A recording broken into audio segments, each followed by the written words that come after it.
ಪ್ರೀತಿಯ ದ್ವಿತೀಯ PUC ವಿದ್ಯಾರ್ಥಿಗಳೇ, ಎಲ್ಲರಿಗೂ ಕೂಡ ಮತ್ತೊಮ್ಮೆ ನನ್ನ ಯೂಟ್ಯೂಬ್ ಚಾನಲ್ಗೆ ಸ್ವಾಗತ. ಈಗಾಗಲೇ ಒಂದು ವಾರದಿಂದ ಎಲ್ಲರೂ ಕೂಡ ಪಾಸಿಂಗ್ ಪ್ಯಾಕೇಜನ್ನು ತೆಗೆದುಕೊಂಡು ಓದುತ್ತಿದ್ದೀರಾ. ನಿಜವಾಗಿಯೂ ಆ ಒಂದು ಪಾಸಿಂಗ್ ಪ್ಯಾಕೇಜು ನಿಮಗೆ ಹೆಲ್ಪ್ ಆಗುತ್ತೆ. ಯಾವ ಲೆವೆಲ್ಗೆ ಅಂದರೆ ನಿಮ್ಮ ಎಕ್ಸ್ಪೆಕ್ಟೇಷನ್ ಏನಿದೆ ಅಲ್ವಾ ಅದಕ್ಕಿಂತ ಮೀರಿ. Anyhow without wasting our time let me start today's video. ಈಗಾಗಲೇ 3 ಪರೀಕ್ಷೆಗಳು ಮುಗಿದು ಹೋಗಿದ್ದು: ಕನ್ನಡ, ಫಿಸಿಕ್ಸು, ಹಿಸ್ಟ್ರಿ ಹಾಗೂ ಬಯೋ, ಹೌದಲ್ವಾ. ಈಗ ನಾವು ಈ ಕೆಮಿಸ್ಟ್ರಿ ಎಕ್ಸಾಮು ನಾಳೆ ಇದೆ. ಇದಕ್ಕೆ ಸ್ವಲ್ಪ ಪ್ರಿಪ್ರೇಷನ್ ನೋಡೋಣ, ಏನೆಲ್ಲ ಮಾಡ್ಬೋದು ಅನ್ನೋ ಒಂದು ಲೆವೆಲಿಗೆ. ಇದು ಕನ್ನಡ ಮೀಡಿಯಂ ಪೇಪರು. ನಾಳೆ ನಿಮಗೂ ಕೂಡ ಇದೇ ರೀತಿಯಾಗಿ ಕನ್ನಡ ಮೀಡಿಯಂ ಪೇಪರ್ ಇರುತ್ತೆ. ನಂತರದಲ್ಲಿ ಇಂಗ್ಲೀಷ್ ಮೀಡಿಯಂ ಪೇಪರು ಬರೋದುಂಟು. ಬನ್ನಿ ಸರ್, ಈಗ ಒಂದೊಂದಾಗಿ ನಾವು ಕೀ ಆನ್ಸರ್ಗಳನ್ನು ನೋಡ್ತಾ ಹೋಗೋಣ. ಈ ಒಂದು ಪೇಪರಿಗೆ ಯಾವ ರೀತಿಯಾಗಿ ತಾವು ಎಲ್ಲ ಸಿದ್ಧತೆ ಆಗಿದ್ದೀರಾ ಅಂತ ತಾವು ನೀವೇ ನಿಮ್ಮನ್ನು ಅನಾಲಿಸಿಸ್ ಮಾಡಿಕೊಳ್ಳಿ. Select the correct option from the given choices ಅಂತ ಇದೆ. The unit of concentration of solutions commonly used in medicine and pharmacy is dash ಅಂತ ಇದೆ. Question number 1, right answer is D. Mass by volume percentage is the right answer. Question number 2, my dear children, the complex ಅಂತ ಕೊಟ್ಬಿಟ್ಟು R the example of which type of isomerism ಅಂತ ಪ್ರಶ್ನೆ ಇದೆ. ಎರಡನೆಯ ಪ್ರಶ್ನೆಗೆ ಸರಿಯಾದ ಉತ್ತರ coordination isomerism is the right answer. Question number 3, the difference between the electroid potentials of two electrodes when no current is drawn through the cell is called dash ಅಂತ ಇದೆ. ಮೂರನೆಯ ಪ್ರಶ್ನೆಗೆ ಸರಿಯಾದ ಉತ್ತರ B. cell EMF is the right answer. Question number 4, estradiol is responsible for the development of dash ಅಂತ ಇದೆ. ಅದಕ್ಕೆ ಸರಿಯಾದ ಉತ್ತರ secondary female characters is the right answer for question number 4.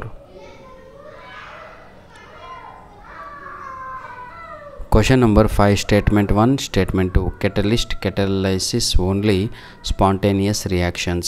Statement 2, the catalyst decreases the activation energy which in turn increases the rate of the reaction.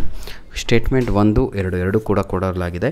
which is right, which statement is right, either both are right or one is right or one is wrong ಅಂತ ಈ ರೀತಿಯಾಗಿ ಒಂದು ತಾವುಗಳು ಓದಿ ತಿಳ್ಕೋಬೇಕಾಗತ್ತೆ.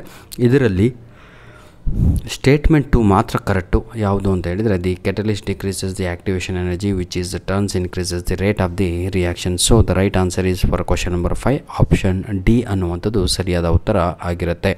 Question number 6 ನೋಡ್ತಾ ಹೋಗೋಣ. Which one of the following ions has the least magnetic moment ಅಂತ ಇದೆ. 6ನೆಯ ಪ್ರಶ್ನೆಗೆ ಸರಿಯಾದ ಉತ್ತರ ಬಂದು ಆಪ್ಷನ್ ಬಿ ಆಗಿರುತ್ತೆ, ಆಪ್ಷನ್ ಬಿ. ಕ್ವಶನ್ ನಂಬರ್ 7 ಅನ್ನು ನೋಡೋಣ. Phenyl methyl ketone can be converted into ethyl benzene in one step by which of the following reagents ಅಂತ ಇದೆ. Question number 7, right answer is my dear children ಯಾವುದು HCl, ಯಾವುದು ಇದು C, option C ಅನ್ನುವಂಥದ್ದು ಸರಿಯಾದ ಉತ್ತರ ಆಗಿರುತ್ತೆ. Question number 8, the compound which reacts fastest with Lucas reagent at room temperature is dash ಅಂತ ಇದೆ. ಕ್ವಶನ್ ನಂಬರ್ 8ಕ್ಕೆ ಸರಿಯಾದ ಉತ್ತರ that is methyl propane two ol ಅಂತ ಇದಲ್ವ, ಅದು ಆಪ್ಷನ್ ಡಿ ಅನ್ನುವಂಥದ್ದು ಸರಿಯಾದ ಉತ್ತರ ಆಗಿರುತ್ತೆ, option D. Question number 9, a compound X with molecule formula C2H4 reacts with HBr to give compound Y which further reacts with NaL in dry acetone and gives compound Z. The compound Z is dash ಅಂತ ಇದೆ. C2H5 I ಅಂತ ಇದೆ ಅಲ್ವಾ, ಅದು ಸರಿಯಾದ ಉತ್ತರ option A. Question number 9ಗೆ option A is the right answer. Question number 10 ಅನ್ನು ನೋಡೋಣ. Which of the following steps is not involved in Gabriel, ಹೌದಲ್ವಾ, ಪೆಥಾಲಿಮೈಡ್ ಸಿಂಥಸಿಸ್ ಅಂತ ಇದೆ. ಕ್ವಶನ್ ನಂಬರ್ 10ಕ್ಕೆ ಸರಿಯಾದ ಉತ್ತರ ಅದು ಆಪ್ಷನ್ ಬಿ ಆಗಿರುತ್ತೆ, ಹೀಟಿಂಗ್ ಪೆಥಾಲಿಕ್ ಆಸಿಡ್ ವಿತ್ NaOH ಅಂತ. ಕ್ವಶನ್ ನಂಬರ್ 11 ನೋಡೋಣ. ಈಗ ಅರೇಂಜ್ ದ ಫಾಲೋಯಿಂಗ್ ಕಾಂಪೌಂಡ್ಸ್ ಅಂತ ಇದೆ. ಅರೇಂಜ್ ದ ಫಾಲೋಯಿಂಗ್ ಕಾಂಪೌಂಡ್ಸಲ್ಲಿ ಯಾವುದು in the order of decreasing identity acidity ಅಂತ ಇದೆ. ಇದನ್ನು ಕರೆಕ್ಟಾಗಿ ನೋಡೋದಾದರೆ ಆಪ್ಷನ್ ಸಿ ಅಂತ ಇದಲ್ವ 11ನೆಯ ಪ್ರಶ್ನೆಗೆ. ಸಿ ಅಂದರೆ ಮೊದಲು ಬರುವಂಥದ್ದು, 3ನೇದು 4, 1 ಹಾಗೂ 2. ಇದು option C is the right answer for question number 11. Question number 12, match the following given in list 1 and list 2 ಅಂತ ಇದೆ. ಇದು ಲೀಸ್ಟ್ 1 ಲೀಸ್ಟ್ 2 ನಾವು ನೋಡೋದಾದರೆ ಪ್ರೀತಿಯ ವಿದ್ಯಾರ್ಥಿಗಳೇ ತಾವುಗಳು ಎಲ್ಲರೂ ಕೂಡ ನೋಡ್ಬೋದು. ಲೀಸ್ಟ್ 1 ಆ್ಯಂಡ್ ಲೀಸ್ಟ್ 2 ಆಯಿತಾ. ಇದಕ್ಕೆ ಸರಿಯಾದ ಉತ್ತರ ಆಪ್ಷನ್ ಡಿ ಆಗಿರುತ್ತೆ. BADC ಅನ್ನುವಂಥದ್ದು ಸರಿಯಾದ ಉತ್ತರ. Question number 13. Which of the following is the correct increasing order of strength in spectrochemical series of ligands ಅಂತ ಇದೆ. 13ನೆಯ ಪ್ರಶ್ನೆಗೆ ಸರಿಯಾದ ಉತ್ತರ ಬಂದು ಆಪ್ಷನ್ ಬಿ ಆಗಿರುತ್ತೆ. ನೆನಪಿರಲಿ, 13ನೆಯ ಪ್ರಶ್ನೆ ಸರಿಯಾದ ಉತ್ತರ ಆಪ್ಷನ್ ಬಿ ಆಗಿರುತ್ತೆ. Now we are moving towards question number 14. The time required for 100% completion of a zero order reaction is right answer is option C. Option C is the right answer. Question number 15. Which of the following compounds is most reactive towards nucleophilic addition reactions ಅಂತ ಇದೆ. addition reactions ಅಂತ. Question number 15ಕ್ಕೆ ಸರಿಯಾದ ಉತ್ತರ CH3, CH2, CHO. That is option A is the right answer. Next, fill in the blanks by choosing the appropriate answers from those given in the brackets ಅಂತ ಇದೆ. Main question number 2 ಇಲ್ಲಿ 16, 17, 18, 19, 20 ಅಂದರೆ 5 fill in the blanks ಇರುತ್ತೆ. reagent reacts with any source of proton to give dash ಅಂತ ಇದೆ. 16ನೆಯ ಪ್ರಶ್ನೆಗೆ ಸರಿಯಾದ ಉತ್ತರ hydrocarbon is the right answer is hydrocarbon. Question number 17. In simple collision theory rate where Z stands for dash ಅಂತ ಇದೆ. Question number 17 ಸರಿಯಾದ ಉತ್ತರ ಬಂದು collision frequency is the right answer. collision frequency is the right answer. Question number 18. Dash are used for the production of alloy steels for plates and pipes ಅಂತ ಇದೆ.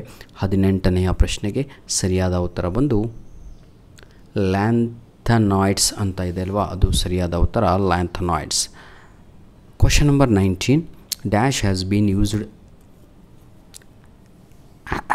as an inhalation anesthetic ಅಂತ ಕೊಟ್ಟಿದ್ದಾರೆ. 19ನೇ ಪ್ರಶ್ನೆಗೆ ಸರಿಯಾದ ಉತ್ತರ ಎಲ್ಲಿದೆಪ್ಪ ಆಪ್ಷನ್ನು ಬನ್ನಿ, DDS ಡಿಥೈಲ್ ಈಥರ್ ಅಂತ ಇದಲ್ವಾ, ಅದು ಸರಿಯಾದ ಉತ್ತರ ಆಗಿರುತ್ತೆ. Last question my dear children from part A. The naturally occurring okay ಯಾವುದು amino acid that is optically inactive. Question number 12. Right answer is glycine is the right answer. ಇಲ್ಲಿಗೆ ಸಂಪೂರ್ಣವಾಗಿ 20 ಅಂಕಗಳು ಮುಗೀತು. ಕೆಮಿಸ್ಟ್ರಿ ಪಾಸ್ ಆಗಬೇಕು ಅಂದರೆ 24 ಅಂಕಗಳು ಬೇಕು ಅಂತ ಇಲ್ಲ. 21 is the passing marks for physics, chemistry, bio and CS. ಯಾರೆಲ್ಲ ಪಾರ್ಟ್ ಎ ಕರೆಕ್ಟಾಗಿ ಬರೆದು ಬಿಡ್ತಾರೋ ಅವರು ಪಾಸ್ ಆದಂಗೆ. ನಂತರದಲ್ಲಿ ಥರ್ಡ್ ಮೇನ್ ಕ್ವಶನನ್ನು ನಾವುಗಳು ನೋಡ್ಬೋದು. 2 marks questions are there. These questions are very very very very very very important my dear children. Those who are very weak ಆ ಲೆವೆಲಿಗೆ ಇದ್ದಿರೋ my passing package is enough for you. You will get good marks more than your expectation. Anyhow, God bless you all the best.